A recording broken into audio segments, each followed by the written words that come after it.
গোপালগঞ্জের ক্রীড়া স্থাপনার আরেকটি উদাহরণ মহিলা ক্রীড়া কমপ্লেক্স। উদ্বোধনের ৩ বছর পরও সেখানে হয়নি বলার মতো খেলা বা প্রশিক্ষণ।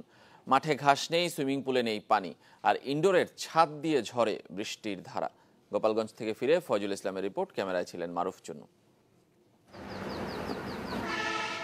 ৩২ কোটি টাকার আধুনিক মহিলা ক্রীড়া কমপ্লেক্স গত ৩ বছরে হাতে গোনা ২-১ দিন ছাড়া বেশিরভাগ সময়ই থেকেছে এমন শুনশান। স্বয়ংসম্পূর্ণ কমপ্লেক্সটিতে আছে swimming pool, indoor stadium, gymnasium, hostel ও খেলার মাঠ।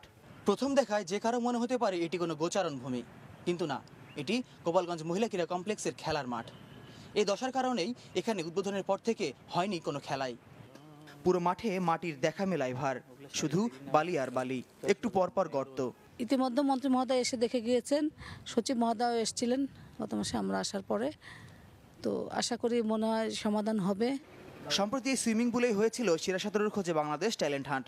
যদিও পানির ব্যবস্থা করতে হয়েছিল বিকল্প উপায়ে, আর পানি ছাকার যন্ত্র ভালো না খারাপ উদ্বোধনের পর থেকে তা পরীক্ষার সুযোগও মেলেনি।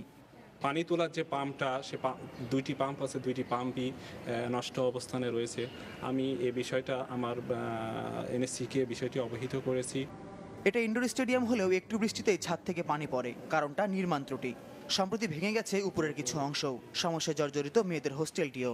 তবে কমপ্লেক্সটি সবসময় চালু না রাখার কারণ হিসেবে স্থানীয়দের অভিমত শহর থেকে বাড়তি দূরত্ব, আর স্থাপনাটি নারীদের জন্য হলেও স্বল্প উচ্চতার দেয়ালের কারণে থেকে যায় নিরাপত্তা শঙ্কা। দূরদর্শিতার অভাবের কারণে, প্ল্যানিংয়ের প্রবলেমের কারণে আমরা এই প্রবলেমগুলো ফেস করতেছি। পিছনে একটি রাস্তা করার জন্য উদ্যোগ নিয়েছি, ইতিমধ্যে মাপযোগও করেছি, কি পরিমাণ ব্যয় বরাদ্দ হতে পারে সেই বিষয়গুলো আমরা দেখছি। যথাযথ ব্যবহার নিশ্চিত না হওয়ায় জেলায় নারী ক্রীড়াবিদ তৈরি কিংবা মানোন্নয়নে খুব একটা সুফল বয়ে আনতে পারছে না আধুনিক এই কমপ্লেক্সটি। ফয়জুল ইসলাম, চ্যানেল 24, গোপালগঞ্জ।